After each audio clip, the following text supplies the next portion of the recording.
Dobar dan i dobrodošli u novi Masterov video. Ja sam Nikola Maravić i predstavit ću vam nove Dahujine proizvode, u ovom slučaju HDCVI kameru HDCVI 1200 TL.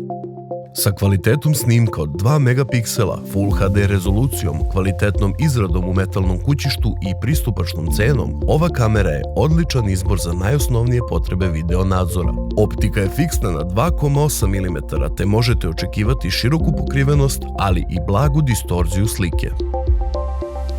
Sada ću vam pokazati kako sama kamera izgleda.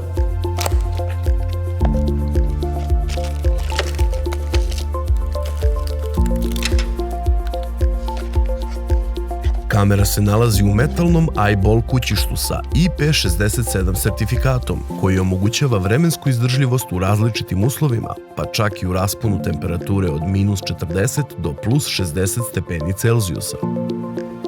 Kamera na sebi ima dva konektora. Jedan je BNC konektor koji služi za video signal, drugi je DC konektor koji služi za napajanje od 12 V. U samoj kutiji uz kameru dobijate nosač koji je za montažu, uputstvo i šrafove koji su za montažu na beton.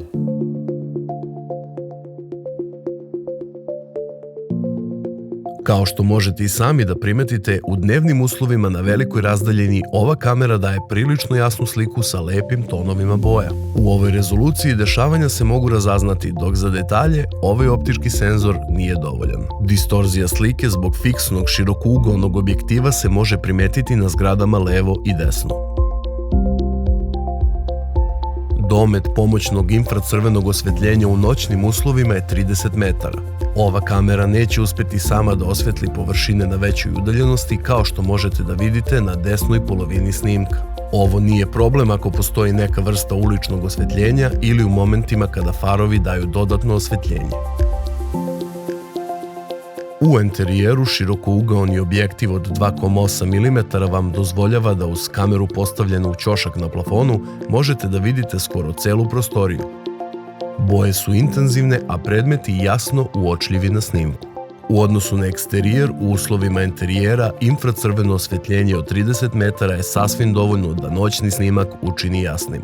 Nadam se da će vam ovaj video pomoći u odabiru adekvatnog rešenja i vidimo se u novom videu na Masterovom kanalu. Prijetno!